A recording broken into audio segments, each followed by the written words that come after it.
Esta grabación corresponde al seminario Síntesis de alto nivel con Bytes HLS en el ecosistema de AMD Xilinx Bytes.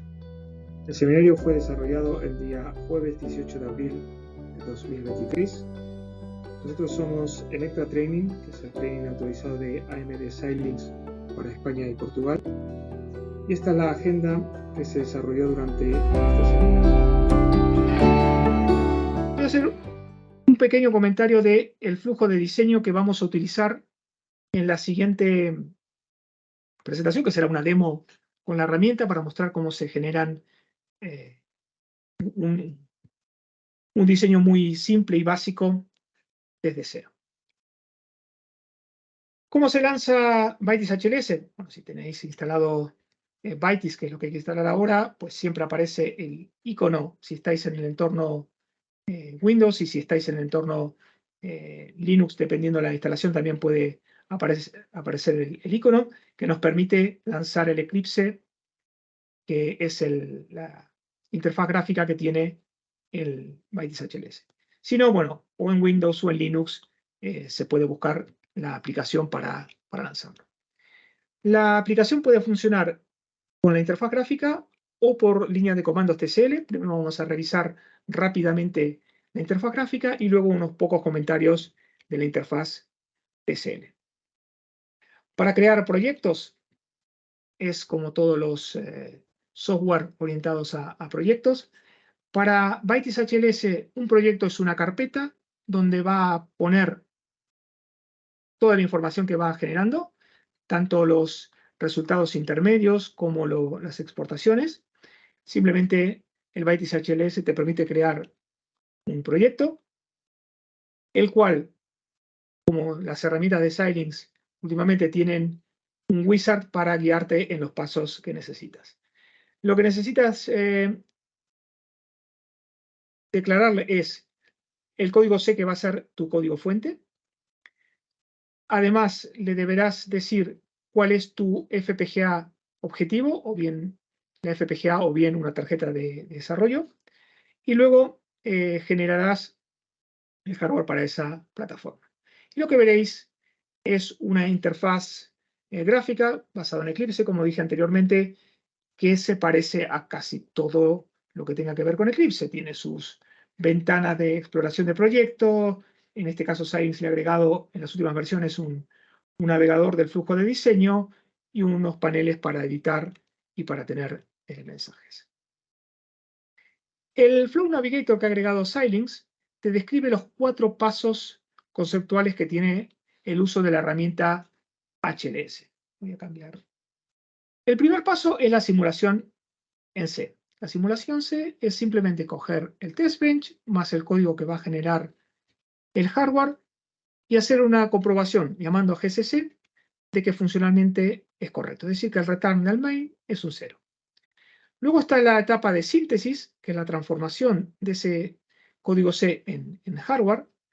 Asociado a la síntesis hay muchísimos reportes, hay mucha información de report para entender el resultado que hemos obtenido y eventualmente poderlo mejorar. Si tenemos unas ciertas expectativas de rendimiento y no las cumplimos, pues tenemos que tener información de qué está interpretando la herramienta para saber cómo atacar ese aumento de rendimiento.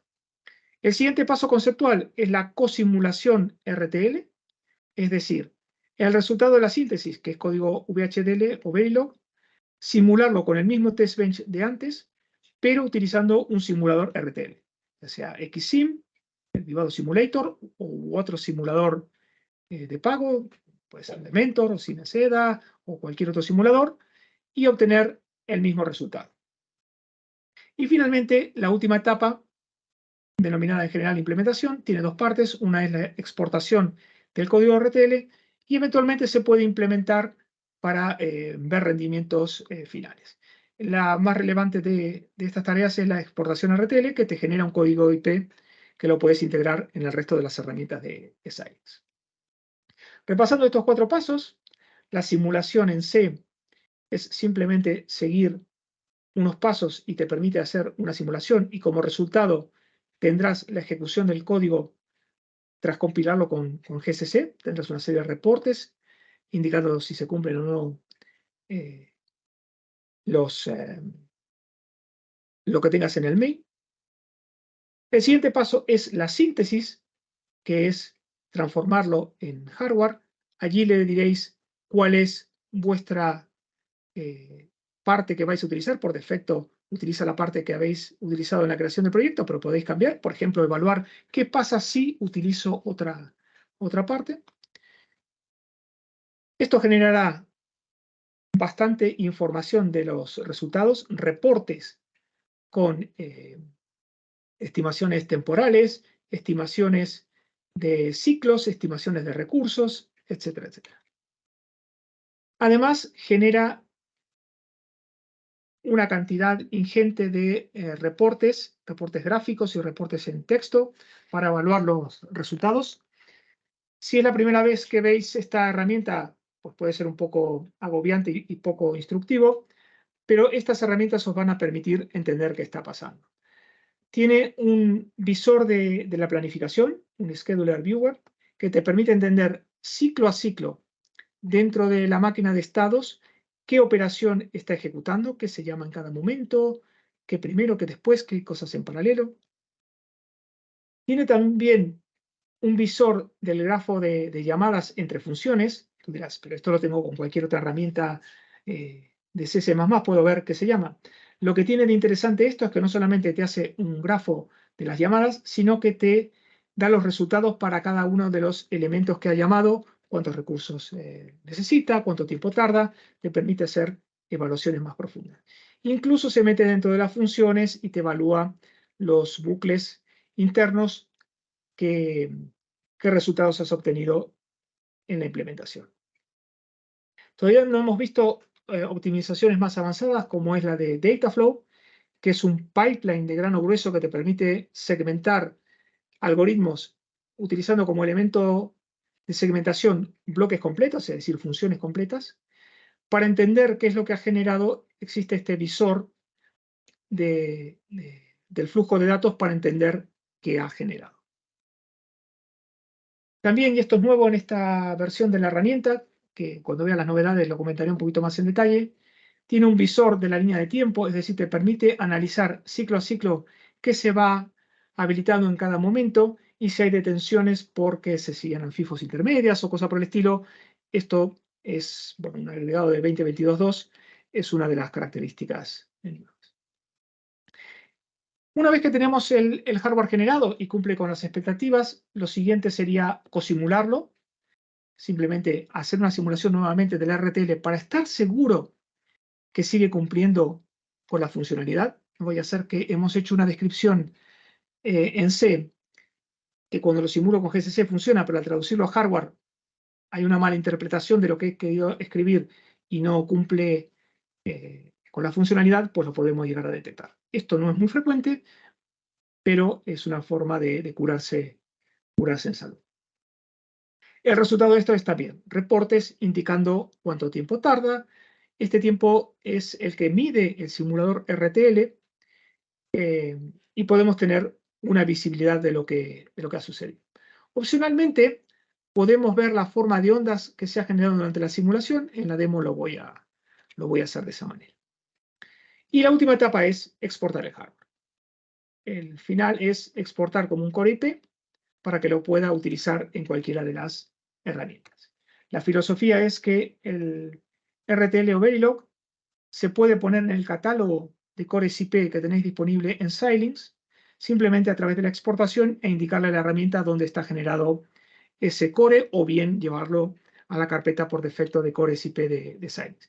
Y luego esto se puede integrar dentro del IP Integrator o dentro de un código RTL normal, coger el IP Catalog y agregarlo, o con el Mode Composer o cualquier otra herramienta que utilice Xilinx. Por comentar, el otro flujo de diseño es utilizar la línea de comandos. En Linux directamente uno abre una consola y puede acceder a la línea de comandos. Hay que poner en el path las herramientas de Xilinx, pero fuera de eso, en línea de comandos existe. En el caso de utilizar Windows, hay un command prompt para HLS, que en realidad emula una terminal Linux para tener el acceso total a la línea de comandos.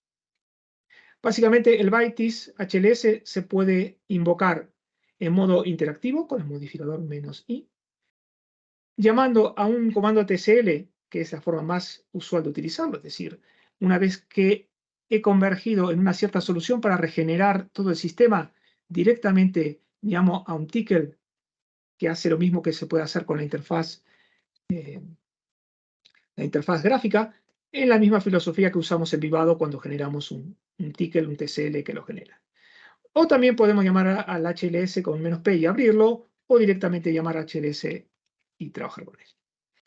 Cuando utilicemos la interfaz gráfica, a medida que vamos haciendo diferentes cambios sobre la herramienta, creando proyectos, agregando ficheros fuentes y demás, se va a generar un TCL con el nombre script TCL que nos permite copiar y pegar para generar nuestros propios scripts, o directamente guardar este script que lo que tiene es un resumen en TCL de los diferentes comandos que hemos ejecutado.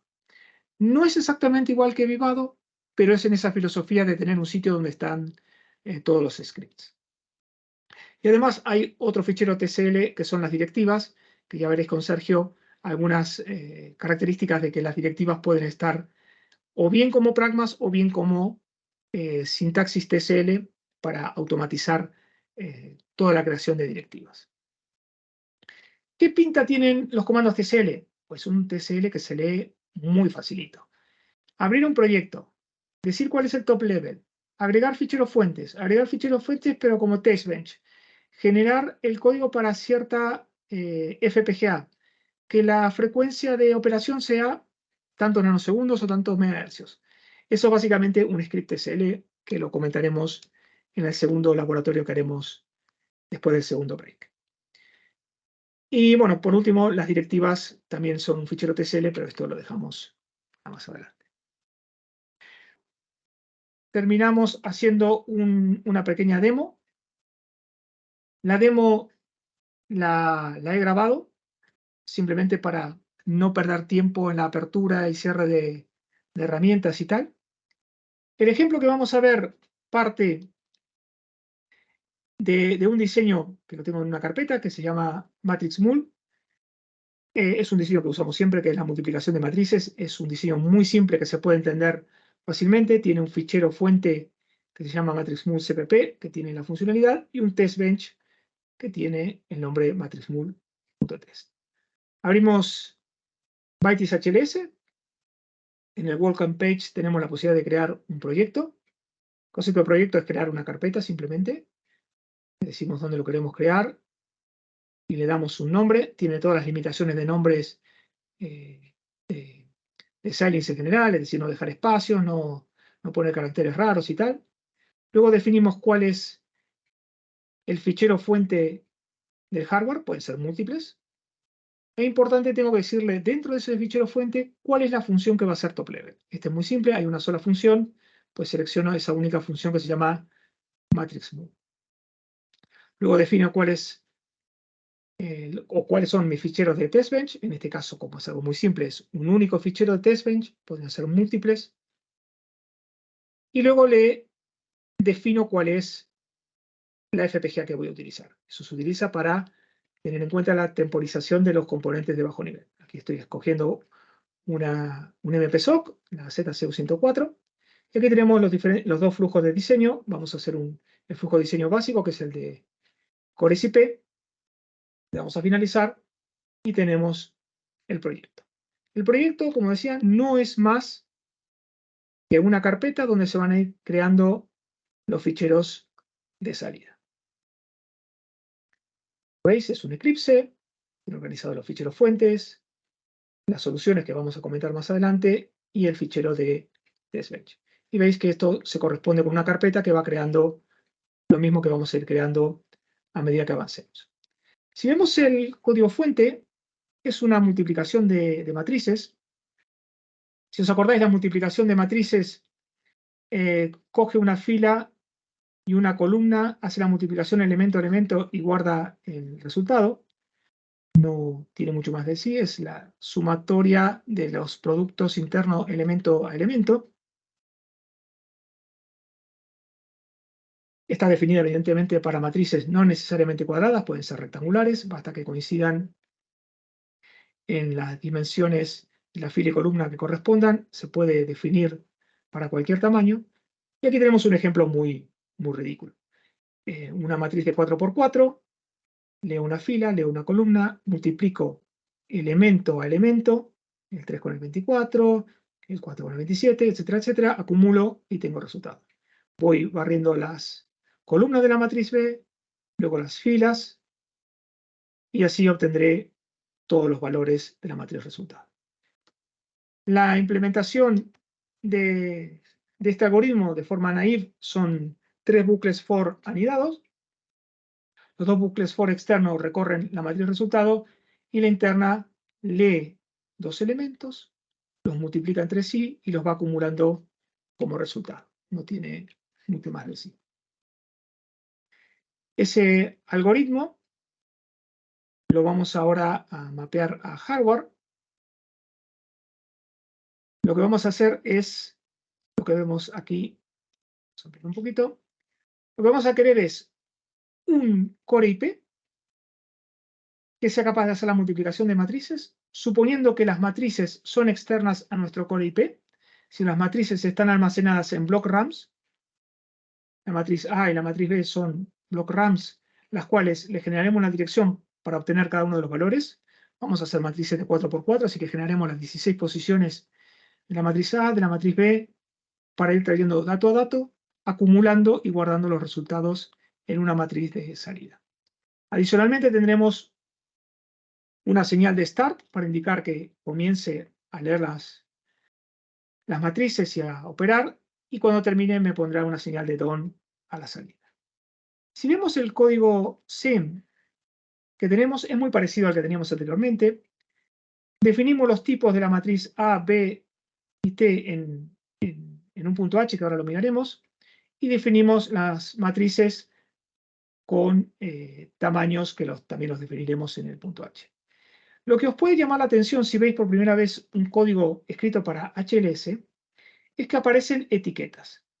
El código C se puede etiquetar, cualquier línea de código C puede recibir una etiqueta, cuya semántica es nada, simplemente me permite referirme a ciertas partes del código. Esto es para cuando utilicemos directivas, poder hacer referencia a diferentes partes del código. Los 3 bucles for anidados tienen el nombre de producto, columna y fila, simplemente para nombrarlos de alguna forma. Podemos ver que en el punto H tenemos definido los elementos que faltan, es decir, las dimensiones, 4 por 4 cada una de las matrices, los tipos de los datos. Para este primer hardware vamos a hacer las matrices A y B de tipo char, es decir, entero de 8 bits, y el resultado de 16 bits para acumular el resultado de que no tengamos desbordamiento. ¿Vale? El test bench, en este caso, es algo muy simple. Define 2 matrices, justo los valores que estaban en la demo anterior. 2 matrices A y B de 4 por 4. Hace la multiplicación de matrices dentro del main y lo guarda en resultado software result. ¿Vale? Luego llama 3 veces a la multiplicación que luego se va a mapear a hardware. Lo de hacerlo 3 veces va a tener sentido cuando veáis al final la simulación que hago. Valdría con una sola vez, pero lo de 3 veces es para ver algunos detalles más. Luego, un doble bucle for para comparar que el resultado hardware y software coinciden. Si hay una discrepancia, aumento el contador de errores, y si no, imprimo los valores. Si los errores es mayor que 0, pongo error, y si no, digo que ha pasado y hago un return de la cuenta de errores, que si es 0, interpretará que es todo correcto. Metodológicamente, lo que voy a hacer a continuación es simular. Como veis, allí arriba tenéis el C Simulation. También lo tenéis aquí abajo, Run C Simulation. Se puede depurar paso a paso, tiene, bueno, todas las ventajas de un entorno software, pero para lo que vamos a hacer aquí simplemente le damos a simular. ¿Qué hace la simulación? Pues nada, llama GCC, ahí veis la línea de comandos, de los 2 códigos que tenemos, el código fuente que va a ser hardware y el código fuente que es el test bench, y lanza la ejecución. Si veis en la carpeta build que me ha generado dentro de ese sim, tiene el ejecutable y me ha hecho un login, que es el mismo que nos abre por defecto. Simplemente lo que hemos puesto como printf o cout me ha aparecido a la salida. Es decir, que este código hace funcionalmente lo que queríamos. Lo que vamos a hacer ahora es generar hardware. Voy a hacer una cosa que la voy a explicar en el siguiente laboratorio. Esto es por limpieza conceptual. Voy a poner que no haga pipeline en el bucle interior, y para que me quede algo más bonito de mostrar ahora, ya me meteré en eso más adelante. Y lo que hago es generar hardware. Como veis, ahí tenéis el run C-Síntesis. Le voy a cambiar la frecuencia a 200 MHz, 5 nanosegundos del periodo, y mando a ejecutar. Esto tarda unos pocos segundos. Aquí está algo más acelerado, normalmente 30, 40 segundos, o bueno, si es un diseño más complejo puede hacerlo más. Lo que obtenéis como primer resultado es un resumen de cuánto tiempo ha de tardar, la latencia medida en ciclos y en nanosegundos, la ocupación en block RAMs, DCPs y demás elementos, y además en la parte superior veis el objetivo que teníais de frecuencia, en este caso eran 200 MHz, es decir, 5 nanosegundos, y que ha logrado que funcione con un reloj de 1,67 nanosegundos de periodo, podría funcionar perfectamente. Luego tenéis más información básica de cuáles son las entradas-salidas, en este caso las direcciones de las memorias externas y los datos que lee. Tenéis más información respecto de las señales de handshaking que va a utilizar para arrancar y parar el core, que ya lo veremos en más detalle con Sergio después de la pausa, y poco más. Tenéis un segundo reporte algo más profundo que se puede acceder de múltiples maneras. Una de ellas es aquí en Open Detail Report, el reporte detallado, que básicamente da la misma información pero metiéndose en más detalle. Por ejemplo, aquí tenéis los 361 ciclos que tarda este core, cuánto tarda en cada uno de los bucles, cuántas veces se repiten, el consumo de recursos en DSP, flip-flop, LUTs, discriminados por el tipo de componente de bajo nivel que utiliza, si es una expresión, si es un multiplexor y tal, cuánto termina utilizando, es un diseño muy simple. Y finalmente, os resume cuál es la interfaz de nuestro core que está generando. Como veis, tenemos una señal de clock y de reset. Evidentemente esto necesitará ir a un valor conocido como un reset y un clock que le dé el sincronismo. Y luego hay señales de handshaking, básicamente start y done. Le digo que comience con start. Me avisa cuando termina con el done. Otros dos de idle y ready, de libre y listo, para decirme cuando ha terminado de computar. Hay una pequeña semántica diferencial entre ellos dos, que lo veréis con Sergio. Y luego las interfaces hacia las memorias externas. Las memorias externas tienen direcciones. Recordad que eran matrices de 4x4, así que tienen 16 posiciones. Con 4 bits me alcanza para direccionar las matrices A y B. Y la matriz resultado también es de 16 posiciones, solo que va a escribir 16 bits. Y la entrada de las matrices que lee. Eso es lo que voy a tener en el top level.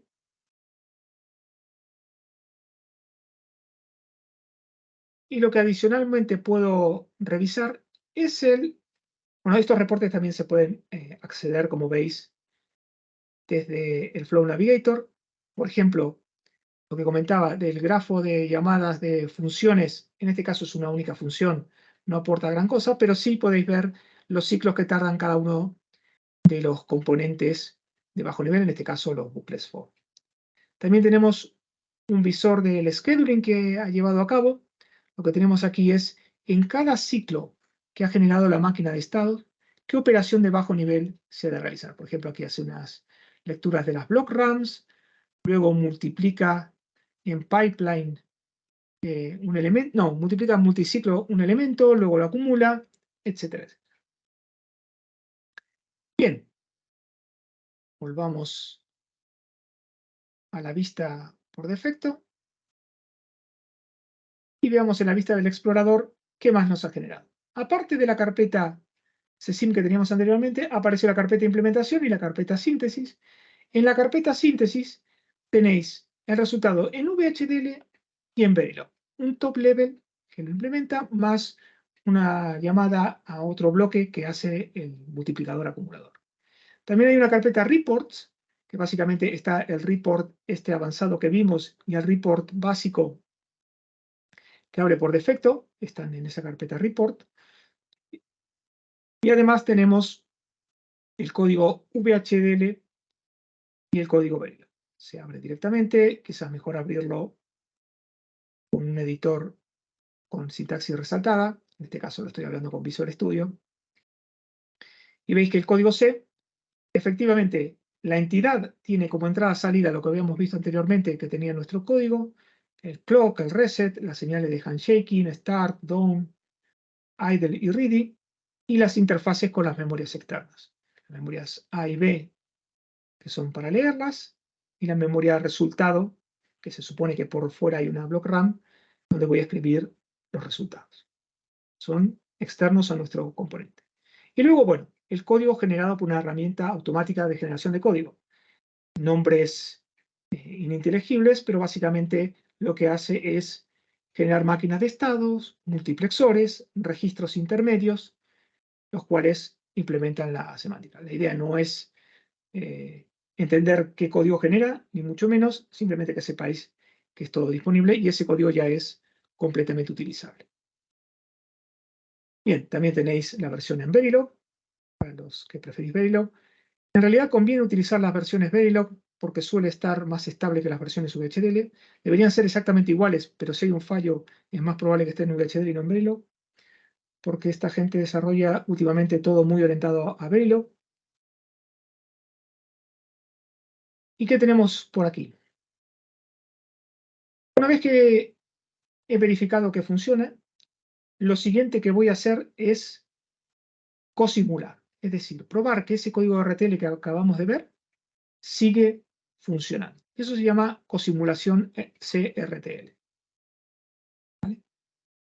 Vamos en cualquiera de los dos sitios posibles. Me permite simularlo con cualquier simulador RTL de los soportados, Modesim, Riviera, VSS, etcétera, etcétera. Y por defecto utiliza el gratuito de Xilinx, el Vivado Simulator, el Xsim. Podemos simular el modelo en Verilog o en VHDL. Y opcionalmente podemos habilitar el Dump Trace, que lo que va a hacer es guardar todos los movimientos de las formas de ondas en un fichero para visualizarlo posteriormente. Lo he habilitado para hacer una demo de que uno puede tener el control exactamente de lo que pasa en el RTL. Normalmente uno simplemente hace la verificación, que si veis la verificación, ese proceso más lento de los que hemos visto hasta ahora, está acelerada la simulación. Lo que veis en la cosimulación que aparece bajo la carpeta SIM es una serie de reportes, el reporte por defecto nos lo abre, que nos dice cuántos ciclos ha tardado, tarda los mismos ciclos que tenía en la previsión, pero aquí estos ciclos están medidos en el simulador RTL, es decir, da la señal de start, cuando se levanta la de DOM, cuenta cuántos ciclos han pasado. Esto es lo que realmente va a tardar el hardware. En la carpeta reports tenéis este report que vemos aquí, pero además tenemos algunos reportes adicionales. Uno de ellos, el log file, es decir, lo que va saliendo por la consola, que si veis lo que hace es, primero llama a GCC para hacer la simulación y para quedarse con los resultados. Luego compila todos los códigos fuentes e instrumenta el código para poderlo simular, es decir, genera esos adaptadores y tal, genera memorias y todo este tipo de cosas para poder simular, y luego llama al simulador, agrega las formas de ondas, lo manda a simular y luego hace el printf que tenía en el main y compara los resultados, y si todo está bien, pues nos lo reporta así. Si veis aquí la carpeta Verilog, está todo lo que genera intermedio, por ejemplo, hace modelo de las memorias externas que estamos suponiendo. Para poder hacer la simulación RTL tiene que estar ese modelo, pues ahí lo tenéis descrito. Todos los adaptadores intermedios genera el código RTL correspondiente, una serie de scripts para regenerarlo. Así que ahí tenéis todo para regenerar la simulación si lo quisieseis.